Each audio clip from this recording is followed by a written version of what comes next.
I thought my husband was acting distant because of stress at work, but then I opened our shared tablet and found something that made my hands shake and my stomach drop. Posted by Throwaway Hololight in r/surviving infidelity. He was in the shower when it happened. That's the moment everything I believed about my marriage came crashing down. It started small. For the past couple of months, he had become a different person. Distant. Quiet. Not cruel.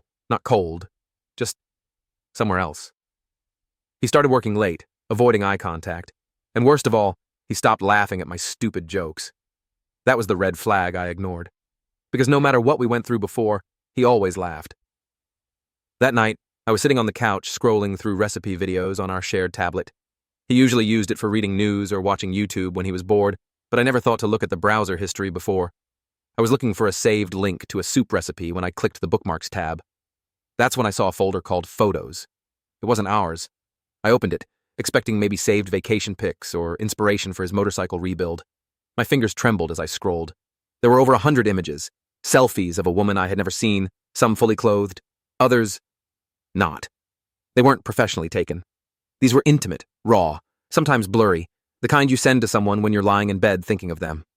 Some even had timestamps, and I recognized the dates. I remembered those nights. Nights when he came home late and said work had been a nightmare. Nights when I cried myself to sleep thinking I was the problem. My heart raced. I backed out of the folder and checked the browsing history. There were deleted entries, but he didn't realize the tablet also backed up some of his phone's data. I found messages, explicit ones, dozens of them. She called him baby. He called her my little escape. He told her things he hadn't told me in years, that she made him feel alive, wanted, seen. I sat there, in the living room we decorated together, surrounded by framed pictures of a life I thought was real, and I felt like I was watching someone else's nightmare. He came out of the shower, humming. I didn't confront him right away. I pretended nothing had happened. I needed time to think. Time to not scream. Time to not collapse. I needed to know more. So I played along. The next day, I took the tablet to my office at work and started backing up everything. The photos, the messages, even screen recordings of the timestamps. I found out she lives 20 minutes away. I found out they met at a conference. I found out they've been seeing each other for nearly a year. A year. We celebrated our 10th anniversary during that year. He bought me a necklace. We had sex that night. I remember thanking him for trying again. I feel sick even writing that now. When I finally confronted him, he denied it. He actually tried to say it was spam. Then he claimed she was an old friend going through a hard time and the messages were a joke. I showed him the folder. I showed him the receipts.